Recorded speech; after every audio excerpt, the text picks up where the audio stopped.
I'm Brent Sellers and I'm from Tensor Gaming, and today we're here with a brief history of nothing, Episode 11, Season 5, 26th of February? Yes. Yes, we have our resident computer man today. Yes, we're doing technologically. Yes, technology. That sort of didn't work. But what happened on this day? Okay, so on this day, very exciting things. Karl Marx and Friedrich Engels published the Communist Manifesto. English is difficult. It's not quite hard, but it's difficult. In London in 1848.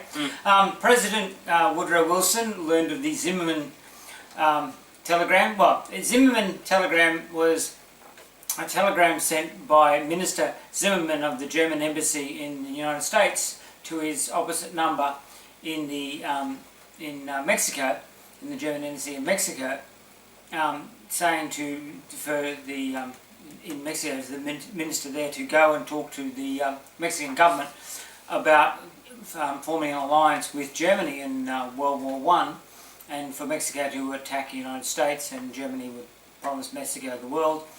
The British had broken the German code, and so therefore the Americans knew, but the Mexicans weren't interested, so they told the Americans anyway. Now, on this day in 1919, the Grand Canyon National Park was proclaimed, and on this day in 1968, 32 African nations boycotted the Olympics because South Africa was involved in the Olympics. Of course, this was in a time when the apartheid system was in full roar in South Africa. And in 1993, the Trade Center in New York, the Twin Towers, had their first bombing. Yes. Okay, now some wonderful and not so wonderful tech. Yes. Things that sort of were weird or that just didn't kind of work at all. or even slightly. So how do we bleem? How do we bleem? Well, this guy had a wonderful idea in the late 90s. What he was going to do is make a PlayStation emulator for Windows 95 and 98 and the Dreamcast. And apparently, funnily enough, Sony had a bit of a problem with that. Really? Kind of a patent issue. Yeah. IP issue. Yeah. Funnily enough, they weren't pleased about that and tried to sue Bleem. Lost. But Bleem had spent so much money defending themselves, they eventually went bust. The guy that started Bleem, the guy that founded it, eventually went on to work for Sony to work on their PlayStation compatibility with the PlayStation 2. Oh, like backwards compatibility. Yeah, they went to work on backwards compatibility. So, kind of, it sort of worked out for him in the end, really. It must be working there anymore because they're not doing it anymore. They don't do backwards compatibility. No, the PlayStation 4 isn't compatible with anything anymore. No. So they're using their PlayStation Now service, which lets you stream online, which doesn't work for people who don't have good internet connections. No. Which is half of Australia. Which is most three-quarters of Australia. Yeah. Yes. Isn't it? Don't we have the same internet speed as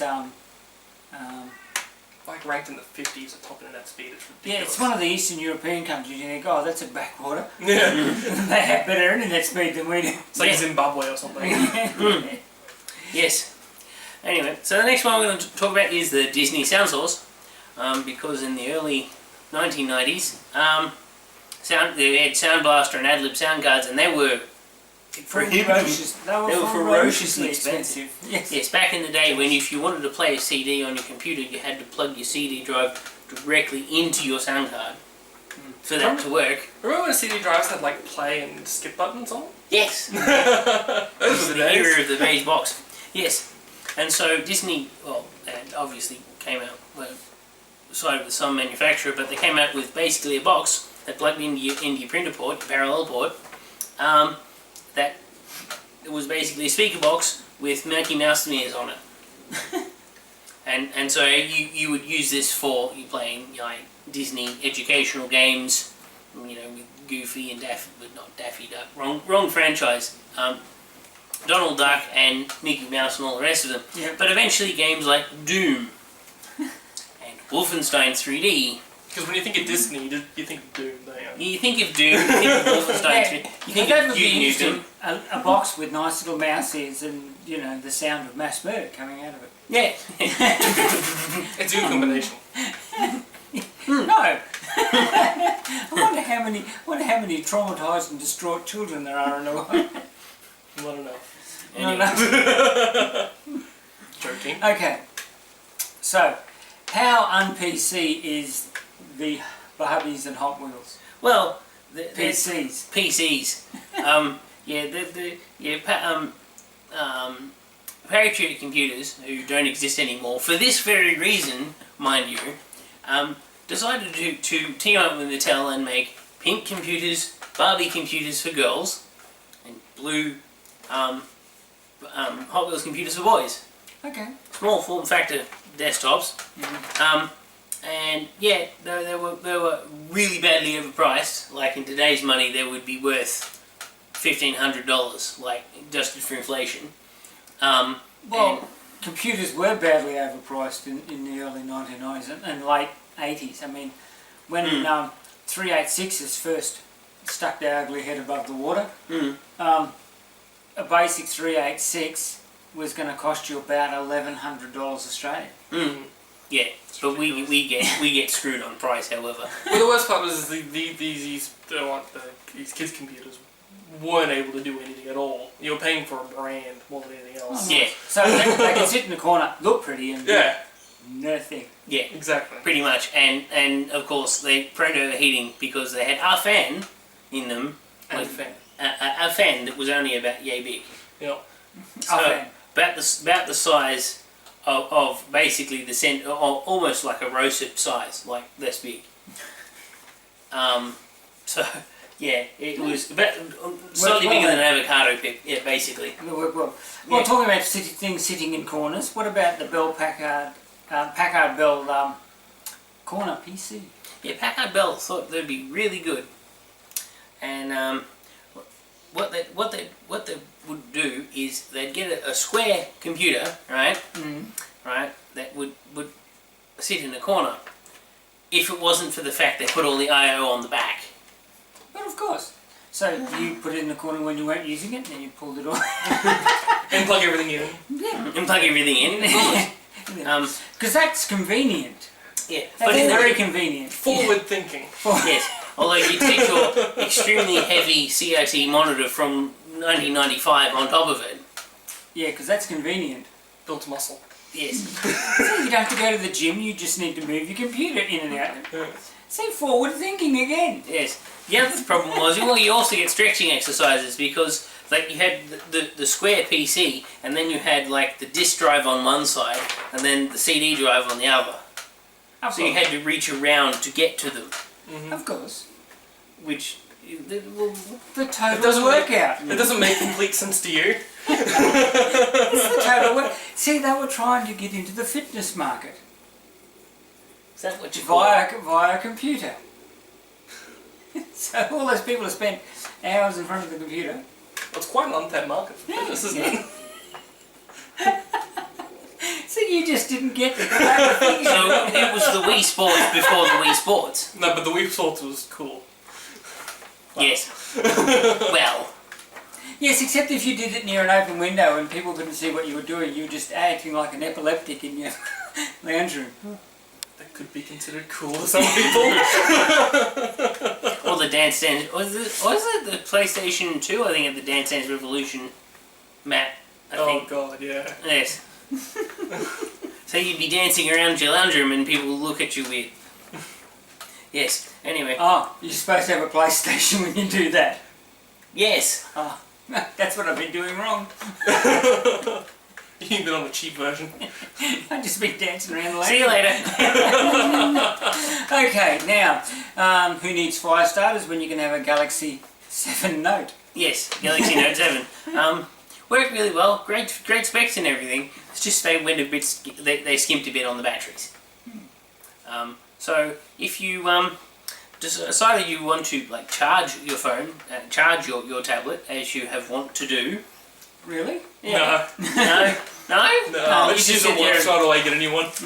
You sit there and have a look at it blank. Yeah. Yeah. Expensive mirror. It would regularly the electrodes inside the battery would short out. Oh, good. But the worst part of that was they recalled them and then sent out replacements with supposedly new batteries, and then they kept exploding, even after the RMA and everything. Yes, and so you want to So if you needed to start, all you needed to do. Well, do you know what? Here's a funny thought. What? Airlines, well, they are dangerous to take on aircraft and ban them. Really? Usually they don't like explosives. So. Well, I know you still can't. And if you have a, I think with Australia Post, if you want to send something with a lithium battery in it, you've got to send it by sea. You can't send it by air because the pressurised, and of course the pressure difference in the cargo of the aeroplane, it makes it a bit dangerous. I didn't know that. Just a touch of excitement. I learned something new. And I think you have to, if you go on a flight, you have to take your phone and your laptop in on that you're carrying luggage because of the same reason. All right. Okay. Now, Nintendo Virtual Boy. Oh Oh boy! Here we go. Talking about ideas that didn't work properly. No. What to do? They found this really brilliant idea. What they do is get a set of goggles on the end of a non-adjustable stand, because that'd work. And so you lean into it. So you get eye problems, and then you get back problems from having to lean into it and cramp up to try and look at it. I already have enough back problems. I don't need something else helping it along. No. Apparently, so they were hoping to sell 13 million. They sold 770,000. See, they got it all wrong. Really? They should have talked to Packard Bell. Got into their fitness computer thing. You could lit it up again. Yeah. They put it in a corner. No, they should have had a gas strap so it went up and down. So that way you could exercise while you're doing. There is one redeeming quality of the Virtual Boy though. What? It has inspired the current, the Oculus Rift and the HTC Vive today. Yeah, I don't think they'd really be around anywhere near the amount that they are if it wasn't for that spectacular failure. Yeah, they looked at it and went, yeah, we can do that better. Yeah. But often spectacular failures, people look at that failure and go, and then they go away and come back, and what comes back, if that failure hadn't been there, what would have been? Yeah, exactly. I like how optical mice in the 80s were like huge, big, clunky things that you had to plug into your computer and a PowerPoint. Yeah. And had USB power back in the days. And you had to then have a special mouse mat with like that was like shiny, so who knew where it was going?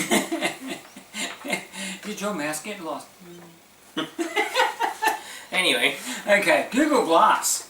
Yes. If in the early 2010s, if you wanted to look like a complete and utter tool, Google Glass was your thing. It's sort of like that fad that's now finally gone about having glasses with no lenses in them. But this was glasses with no lenses in them. It's still around. With a camera on the side, so you look particularly dorky. Yes. Well, the headset itself didn't look very good at all. It's the fact that everyone knew that you paid $1,500, $2,000 for a product that doesn't do anything. Yeah. You know? It was basically... It was a prototype. So, you were a rich dork. Yeah.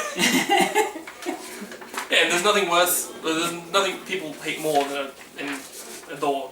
It's a rich dork. Yes. Right. I mean, Bill Gates, that worked for Bill Gates. Yes. He rocked the rich dork thing. He did the rich dork, he's excelled at the rich dork thing. Alright, let's have some birthdays on this day. Okay, Victor Hugo, French novelist, he wrote Les Mis, for all those people who have never heard of Victor Hugo. Levi Strauss, for all those people who wear jeans. Yes. Yeah, well, You've heard Victor of this Hugo, who was born on 1802. 27 years later, Levi Strauss was born. Yes, he basically invented the jeans. Yeah, if you heard of denim, that guy. I was watching a show where they actually tested the show in America, and I can't think what it was, it's no longer on, but they grabbed products, and like Levi Strauss's tag on the back shows two horses pulling a pair of jeans apart, and they actually tested the whether that worked. And the advertisement was for that the seams would never let go. Well, they put two horses, metal prongs in jeans, and pulled them. They actually tore next to the seams, but none of the seams ever let go. So, Wow. it's true. Yes. Yes, and Buffalo Bill, this day in 1846. Yes. Now, Anton Domino was born on this day in 1928. Yes, 1928. What was he? Oh, no. Fats Domino. Fats Domino. I'm trying to think. I know he was an early rock and roll, but I can't remember what he did. It'll come to me. I'll go, oh yeah, that's what he did. Oh, look. Heaps. I know he was very prominent in the early rock and roll era in the 50s. Yes, in the 50s, yes, he played piano. Now, for anybody in Australia who knows what a car is, this man is. We skipped one. We skipped one. We skipped one. Yes, 1928 for Fats Domino. 1932, Johnny Cash was born. Reading the ode to dodgy Indian takeaway everywhere. What, Johnny Cash? Yes, Burning Ring of Fire. Oh. Okay.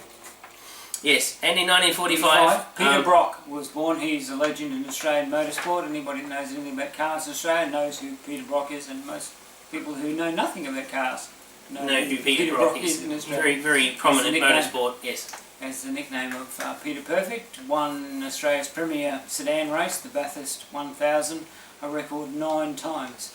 Yes. Alright, that's us for the day. If you like us, hit like. If you don't like us, inflict it on his friends. They don't have any friends. We know. Oh, I have a joke. Yes. Yes. What? You know, there's 1 trillion stings to a terabyte.